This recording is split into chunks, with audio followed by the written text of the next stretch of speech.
Hello and welcome to the hard sell, where the stick in the swill-bucket rattles back. Today, Have a Break. Have a break. Thank you. Is going all the way to Canada. This is by request of one Otto Permet, I hope I pronounced that right, via the contact form on the Bob the Fish website, bobthefish.org.uk. And you, yes you, can use that same method to bother me into doing an episode of your choosing too. Better yet, for me at least, you can visit patreon.com/applemask and sign up to my Patreon. You get rewards and everything, and all for however much you feel like paying per month. So anyway, Canada. We've been here before, but that was Newfoundland specific, and therefore mostly for snowmobiles and shortbread. This time we're headed to Alberta, the Canadian West, in the year 1998. And we're watching Access, the education station. You're watching Access, the education station. See? Despite the name, it's not wall-to-wall schools programming, at least not by 1998. It had been privatised 3 years earlier, you see, so it had commercial interest as well by now, which is why we're here, of course. Specifically, it was required to broadcast a hefty 60 hours a week of educational programming, and whatever was left over was to be filled with entertainment of interest to adults, and more to the point, advertisers. Just from the clip I was shown, there's evidence of light entertainment paranormal bollocks, and a reasonably well-received movie, albeit one that hasn't aged terribly well on multiple levels. What I have here is more of a random sampling of the kind of advertising Access would run than an actual coherent break. I don't know when specifically in 1998 it's from either, but I'm sure it'll prove illustrative anyway. If nothing else, kill 20 minutes of this bloody lifetime, so let's do this. Because some soaps can leave your skin feeling dry, you often have to use a body lotion. So can you enjoy soft-feeling skin after washing? Apparently women are expected to be watching this channel at whatever time of day this is, because there's a lot of explicitly female-targeted advertising. Starting here. With Oil of Olay's body wash system, you can. 75% of its formula is like a body lotion. Oil of Olay was still called Oil of Olay in the UK at the time, although that only lasted another year. It's part of a fascinating, linguistically minded policy on the part of the brand's creators, whereby it had different phonetically targeted nonsense names in different territories, based on what was more aesthetically pleasing to each international speech pattern. And I have to admit, Oil of Olay does hit my British ears better than Oil of Olay does. It's more lilting, more lyrical. But Olay was always the original name, and by now Procter & Gamble had bought it off the original creators, and couldn't give a crap about how it sounded overseas. It needed rationalisation, and that's what it got. Not that it made a difference in North America, because they never changed at all. The advert itself is pretty straightforward. Hot Model applies the product, for some reason in a fuzzy white letterbox as a sort of visual shorthand for the brand, while the then usual spokeswoman, dubbed in an English accent for some reason, maybe it's her own voice, who knows, does the usual sales pitch. Just this much on the puff cleanses, but unlike some soaps, moisturises intensively, so your skin will feel softer and smoother, much like the feel of a body lotion. Culminating in her popular catchphrase. And the name? Didn't really catch on, mainly because we already know the name, she said it already. Possibly harping on the subject was to limber us up for the rebrand, but in that case it's even more redundant here, because there wasn't one. And the name? Oil of Olay Moisturising Body Wash. Proof your skin can feel softer and smoother. It's the 90s, there has to be some amount of fish-eyed lens and forced perspective, and bold colour direction. Anyway, what's the deal here? Did you know you can relieve your upset stomach without suffering from the taste of the remedy? Yes, it's called not being a fucking 2-year-old. Take your goddamn medicine, you fucking grown man. Try Pepto-Bismol caplets with water. Taste-free relief you can stomach. Well, that was pretty straightforward too, even if for me it actually acted as an argument against its own product. I expect there's probably people who can't take liquid medicines for some medical reason or other, and therefore need pills as an alternative. But such theoretical persons aren't represented here. Instead, the advert aims at adult babies who won't take a spoonful of Pepto-Bismol, even though they're supposed to have developed basic rationality by now. Unless it's some kind of diagnosed pathological phobia, I'm afraid I can't summon any sympathy for such a person. Call me callous. Imagine. Great hole that feels healthy. Okay, I'm imagining.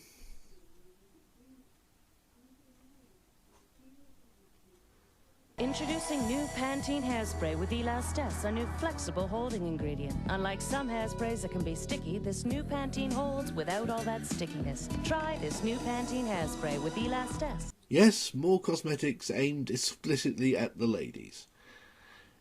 And it's the same format, the usual format, the one we already saw from Olay. Here's a supermodel for you to aspire towards, even though we all know you'll never look even 1% that good, explaining this latest product in a deliberately overlit and shiny mirror.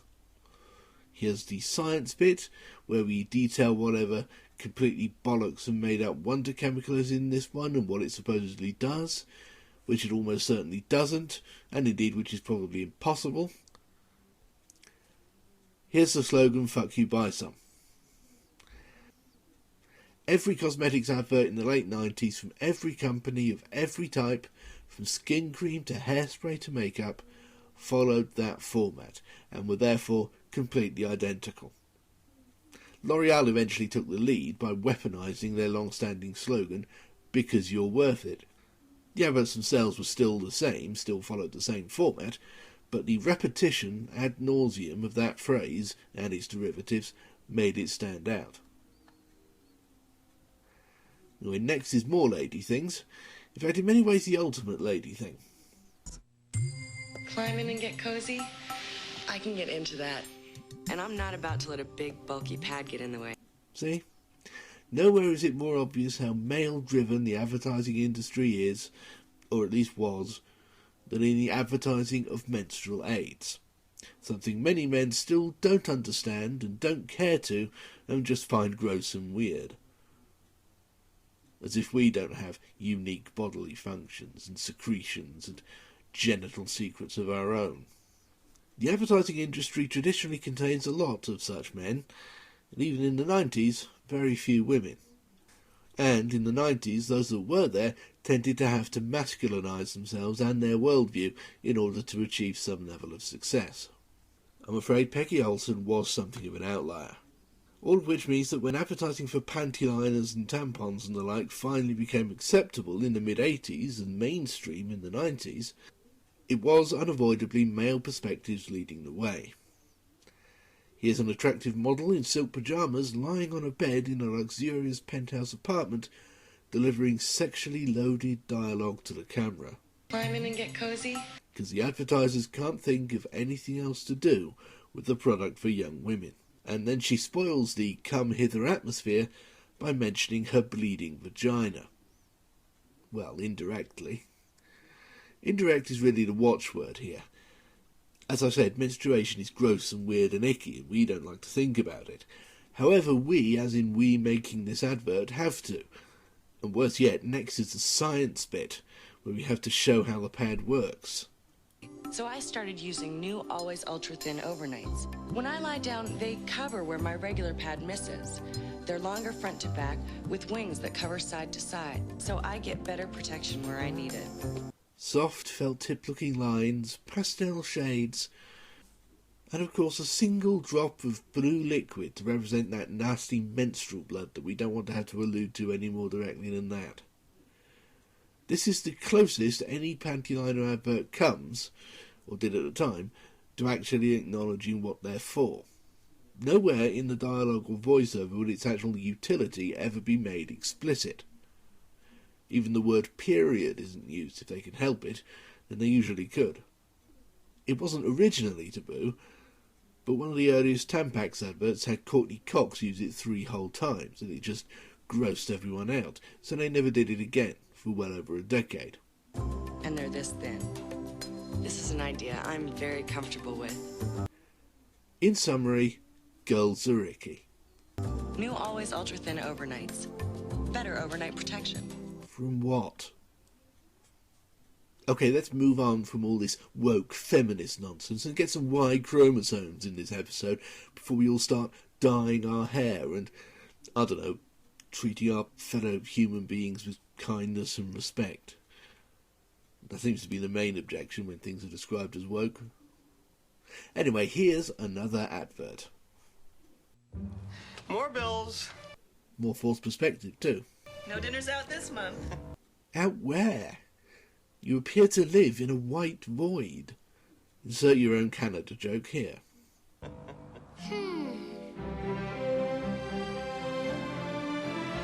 Whoa, $5. $5. All right, calm down. They're only Canadian dollars. Pizza Hut's on me. Really? You did all that for Pizza Hut? The Pizza Hut $5 deal's back. Buy one medium pizza and the next 3 are $5, $5, $5. Your bill, sir. I'll get that. I promise you worked harder for that pepperoni than they did. By like several orders of magnitude. The Pizza Hut $5 deal. Always a great choice. What I'm about to show you could dramatically change the way you think about caring for your teeth. But it probably won't. This special light shows the hard-to-reach places your toothbrush may not reach, where problems can start. You need protection here. There's always something, isn't it? There's always something wrong. Somewhere it's not reaching, something it's not doing, some flaw in the diamond. It's a great paradox of advertising. You have to suggest that their particular product will achieve perfection. But if it did, then there'd be no need for any more products, and therefore no advertising. And they're all out of a job. So there always has to be something wrong with everything, revealed only when the next iteration of innovation comes along. Toothpaste adverts throw this paradox into sharp relief because there's only a few places to go with them, at least if this is the angle you're taking. This one's for Crest, but it could be for Aquafresh or Colgate or Uncle Cubert's country-style minty fresh goat pus for all the difference it makes. Not even tied to a single country. Notice this shot. Introducing. Covering our spokesdroid's lips nicely and being easy enough to comp in various international variants in packaging. New Crest Multicare. With brushing, it helps fight tartar and cavities. And Multicare's foaming action delivers fluoride protection to exposed spaces between teeth, where it's difficult for your toothbrush to reach. Nice science bit, though. Lots of clear fluid spraying through the teeth, because clear means fresh and clean. How the toothpaste knows to do this, I don't know. New Crest Multicare, the Crest way to protect hard-to-reach places. It's hard to draw any conclusions about this station and its advertising without knowing what context the adverts are appearing in. One thing's for certain, I wasn't kidding about the assumption of a predominantly, or possibly even exclusively, female audience. Other adverts I had in my hand that I didn't look at for this episode included Max Factor, which apparently has voodoo powers to punish neglectful household boyfriends. I'm sorry, I don't know what came over me. And Pampers. And when have you ever seen a nappy advert aimed at fathers rather than mothers? Why this feminine leaning should be, again, I don't know without further context. All this does seem to be largely broadcast during the daytime, though, where the adverts do indeed tend towards the pink side of the spectrum. Because housewives be doing the housework, am I right? Well, no, not for a long time, but that hasn't really changed the nature of the advertising in that kind of slot to this day. As for Access the Education Station itself, what little I have of the channel presentation suggests it was a bit of a cheap and cheerful enterprise, with handheld cameras swooping about studios as continuity and information is delivered down the lens in medias res, as it were. It reminds me a little of Granada Talk TV. That's a terrible thing to say about anyone. Access the Education Station was definitely better than that, though, not to mention over 30 times longer lived. Sadly, as it almost always is, privatisation was the beginning of the end. as access went through owner after owner over the next 15 years, eventually becoming the Alberta regional version of all-purpose cable channel CTV2, and finally dropping the educational remit altogether. Mind you, by then it was 2016 and the internet was a thing, so that's not quite as bad as that sounds. I'm really not sure how to get out of this episode. Okay, bye.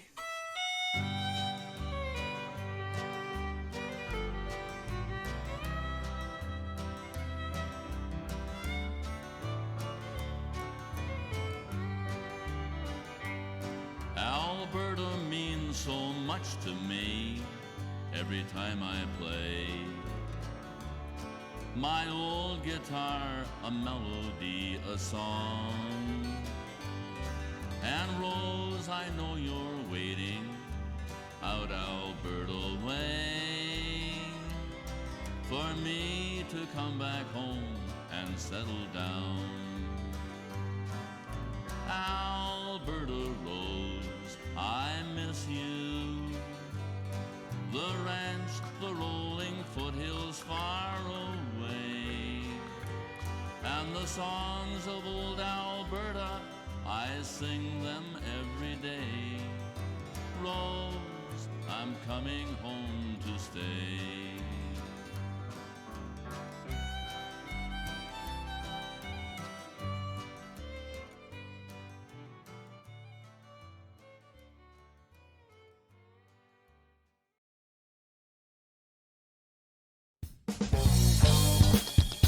You just sat through a Bob the Fish production. Nice!